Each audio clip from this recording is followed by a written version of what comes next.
Sa loob ng kuweba, napasigaw si Lin Mo habang mahigpit siyang pinupulupot ng mga pulang ugat. Unti-unti siyang nilamon ng mga ito hanggang halos matakpan ang kanyang buong katawan. Sa di kalayuan, napatingin si Senshinger at napansin ang lakas ng sigaw. Ngunit ayon sa kasama niya, laging may mas malalim na dahilan ang kanilang master sa bawat ginagawa nito, at ang lahat ng iyon ay isang kinakailangang hakbang upang makapasa. Pinagbilinan din si Shinger na panatilihin ang distansya at huwag makialam sa nangyayari. Samantala, tahimik na nagmasid si Bai Qingling. Sa kanyang pakiramdam, papalapit na sila sa kanilang hinahanap. Sa kailaliman ng kuweba, napansin niya ang kakaibang aura, ang presensya ng isang magic sword. Sa kanyang isipan, malinaw niyang nakikita ang anyo nito, isang kumikislap na asol na espada. Dahil dito, naalala niya ang sinabi noong huli nilang sparring session. Ayon kay Qingmei, kahit hindi niya maalala, naipaliwanag na niya noon ang lahat. At sa sandaling iyon, ipinahayag niya ang pangalan ng espada, Xinyan. Napatigil si Bai Qingling at hindi makapaniwalang napaisip kung paano posible iyon. Para sa kanya, malinaw na pangalan iyon ng babae, ngunit bakit ito magiging lethal magic sword? Naalala niya ang sinabi noon ng Empress of Yin, na noon ay hindi pa niya lubos na pinaniniwalaan. Ngunit ngayon, malinaw na sa kanya, ang magic sword na ito ay higit pa sa inaasahan, at lampas pa sa antas ng 4 na simbolong palasyo. Bahagya siyang ngumiti, at sa sandaling iyon, napansin niya ang kakaibang galaw sa mga pulang ugat. Napagtanto niya na ang Third Prince ay natapos na ang proseso. Sa kabilang panig, patuloy na nakapulupot ang mga pulang ugat sa katawan ni Lin Mo, at tila mabilis nang nasiyahan ang ugat ng Yiwood. Ngumiti si Bai Qingling at sinabi na tila ang tinatawag na Daughter of Destiny ay may pambihirang pangangatawan. Pagkatapos, itinaas niya ang kanyang kamay at malamig na inutusan. Lumapit. Sa utos na iyon, nagsimulang kumilos ang mga pulang ugat. Unti-unti silang nagtipon at nagbago ng anyo, hanggang sa maging isang mas malaking nilalang na tila isang pulang bulaklak at naglabas ito ng isang bagay. Dahan-daang iniunat ni Bai Qingling ang kanyang kamay at kinuha ang lumulutang na laman. Ngumiti siya at nasabing hindi masama, isang magandang simula. Ipinaliwanag niya na ito ang tunay na diwa ng Atay, isang fire-attributed na bahagi mula sa tunay na katawan ng Demon Tower. Kasabay nito, inilabas din niya ang kidney spirit na may water attribute, na kabilang sa unang antas ng Four Symbols Palace. Habang nakaupo, nagsimulang umikot sa kanyang katawan ang magkasalungat na enerhiya, apoy at tubig na unti-unting nagsasanim. Sa sandaling iyon, muling bumalik sa kanya ang 3 sa 5 pangunahing organo, at nagsimulang maibalik ang kanyang pinong kalagayan. Ngunit hindi pa ito sapat. Sinabi ni Bai Qingling na kailangan pa niya ang spleen at lungs, 2 mahalagang organo sa susunod na antas. At kapag natapos niya iyon, maibabalik niya ang kapangyarihang taglay niya noong nasa laro pa siya. Sa di kalayuan, tinawag siya ni Shinger. At masayang yamakap ito sa kanya mula sa likuran, sinasabing kapag ganap na niyang naibalik ang kanyang peak demon body, dapat ay siya ang unang gantimpalaan. Napaisip si Bai Qingling, at napansin niyang may kakaibang galaw sa nangyayari, tila may lihim na plano na hindi niya agad nakita. Biglang nag-react si Senshinger, ngunit agad siyang pinigilan ng kanyang nakatatandang kapatid, sinasabing magpakita naman siya ng respeto. Ipinaliwanag ng babae na may mga bagay na hindi nauunawaan ni Shinger, at kung nagbanggaan sina Lin Mo at Ji Taimei, malamang ay may mas malalim na dahilan at hindi aksidente ang lahat. Sa kanyang palagay, matagal nang may plano ang kabilang panig. Ngunit sa kabila nito, malamig na ngumiti si Bai Qingling at sinabing mula pa sa simula, nakatakda na ang kabiguan ng babaeng iyon. Binalaan din niya na huwag ipaalam kay Lin Chenchen ang nangyayari, upang hindi masira ang kanyang plano. Sa kabilang panig, dahan-daang kinuha ni Chenchen ang katawan ni Lin Mo at binuhat ito. Lumapit siya kay Bai Qingling at nakiusap, sinasabing sapat na ang naging parusa sa kanyang royal brother at hinihiling na patawarin na ito.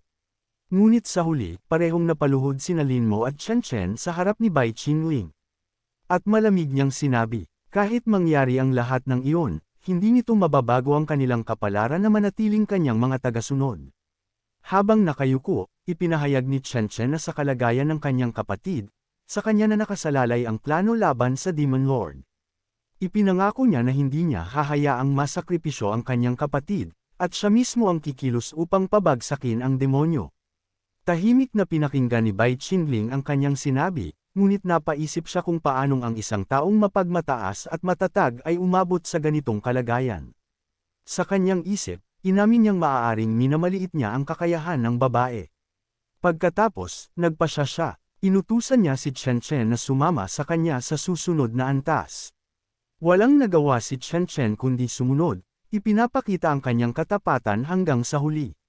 Sa pagdating nila sa bagong lugar, nakita nila ang isang silid na tila kabilang sa Heihuan sect. Sa loob nito ay may isang kakaibang painting, isang babae na nakapwesto sa isang hindi pangkaraniwang paraan. Agad na pinigilan ni Lizzo ang pagtingin ni Shinger, sinasabing hindi ito dapat makita ng mga bata. Ngunit sa halip na magulat, bahagyang ngumiti si Bai Qingling at sinabing ang mga painting na iyon ay kakaibang abstrakto. Pagpasok nila sa silid, sinabi ni Bai Qingling na ang mga painting ay isa lamang panlilinlang. Ayon sa kanya, ang tunay na susi sa lugar na iyon ay ang Geng Metal Treasure Bed. Napansin ito ni Lizzo at tinanong kung maaaring iyon ang susunod na organ na kailangan nito.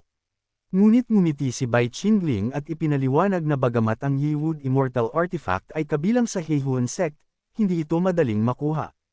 Maliban na lamang kung susundin ang tamang paraan sa loob ng lugar na iyon.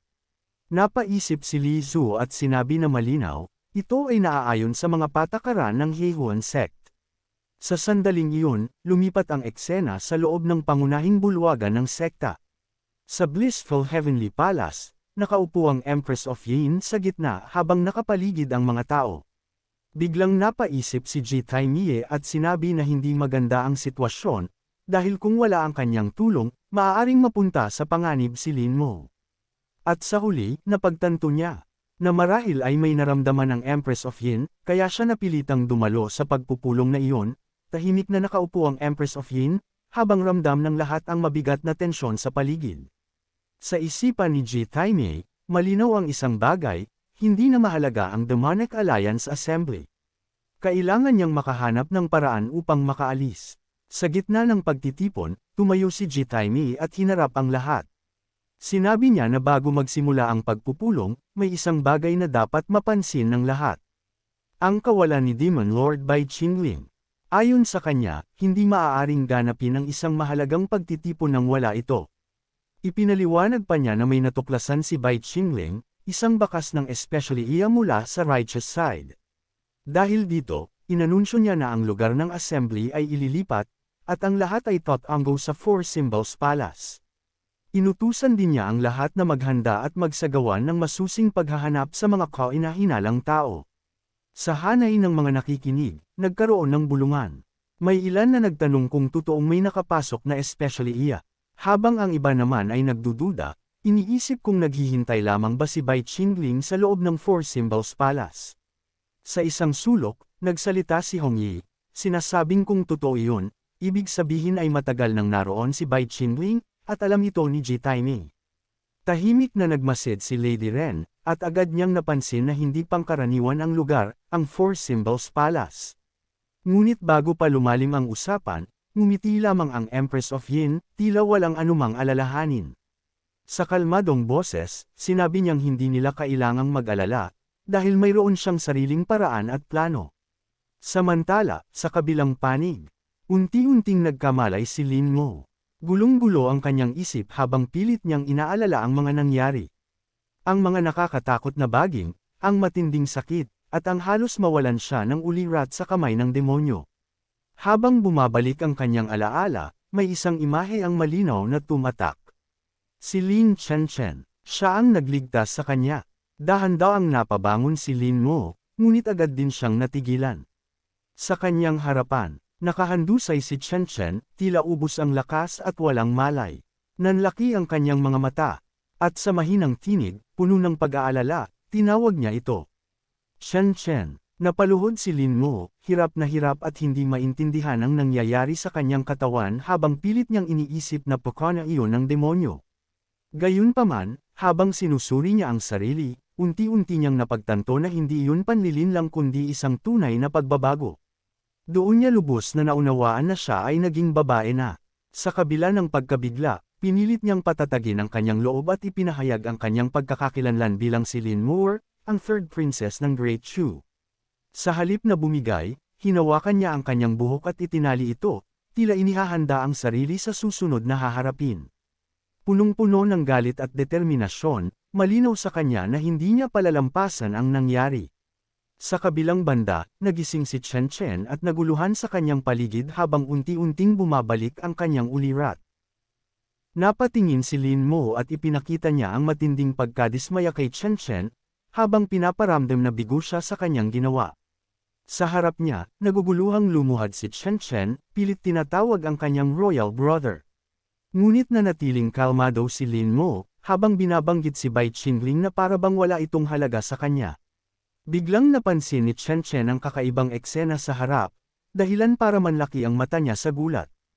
Sa gitna nito, makikitang malapit si Bai Qingling kay Li Su, na siyang kanyang hinahalikan. Dahil dito, agad tinakpan ni Chen Chen ang paningin ni Lin Mo upang hindi nito makita ang nangyayari. Ngunit nagpumigla si Lin Mo at iginiit na makita ang katotohanan. Sa harap nila, kinuwestiyon ni Lin Mo kung paanong ang isang tulad ni Li Su, na tinatawag na anak ng kapalaran, ay napasailalim sa isang demonyo. Habang nagsasanay sila ng acrobatics, tila unti-unti silang nawawala sa kanilang mga sarili, nagiging mapang-akit ang bawat galaw, at ang laro'y nauwi sa agawan ng atensyon. Hindi na napigilan ni Lin Mo ang sarili at napaiyak, ramdam ang matinding kahihiyan at galit sa kanyang nasasaksihan. Sa gitna ng kanyang pagluha, inamin niyang wala siyang nagawa upang pigilan ang nangyari kay Chen Chen. Dahil dito, napaisip siya kung kailangan ba nilang sundin ang plano at isakripisyo ang sarili para sa demonyo. Ngunit bigla silang natigilan, nang magsalita si Bai Qingling, tapos na. Sa kabilang banda, ipinakita ni Bai Qingling ang nakuha niyang kayamanan at ipinaliwanag ang tungkol sa mga organ na kanyang nakolekta. Tahimik na nakinig si Li Su, habang ipinapakita ang kanyang kakayahan at ambag sa pagkuha nito. Sa huli, ngumiti si Bai Qingling at binanggit na 4 na sa 5 bahagi ang kompleto na, at isa na lamang ang natitira. Pagkatapos, tinawag niya si Lin Chen Chen, tinatanong kung hanggang kailan ito mananatiling nanunood lamang. Inutusan ni Bai Qingling si Chen Chen na siya naman ang sumunod, habang sabay-sabay silang tumungo sa susunod na bahagi ng Four Symbols Palace. Pagdating nila, isang malaking altar ang bumungad sa kanila, dahilan para mapatanong si Shinger kung ano ang kanilang nakita. Kalmadong ipinaliwanag ni Bai Qingling na iyon ang Woto Shrine, na may kaugnayan sa espiritu ng Huang Tian Woto. Bahagyang napatingin si Bai Qingling kay Lin Mo, saka ibinunyag ang katotohanan, ang huling organo ng kanilang guro ay narito. Ngunit biglang lumapit si Bai Qingling kay Lin Mo, hinawakan ang kanyang mukha at ngumiti. Sinabi niyang dumating na ang pagkakataon ng third princess. Sa kabila nito, matatag na hinarap ni Lin Mo ang sitwasyon at ipinakita ang kanyang tapang. Mariin niyang sinabi na kung nais siyang subukan ni Bai Qingling, dapat ay gawin ito ng direkta. At dito muna nagtatapos ang chapter na ito. Kung excited ka sa susunod, huwag kalimutang mag-subscribe at pindutin ang notification bell para updated ka palagi. Shout out sa mga loyal viewers natin, salamat sa walang sawang suporta. Kita-kits sa next upload.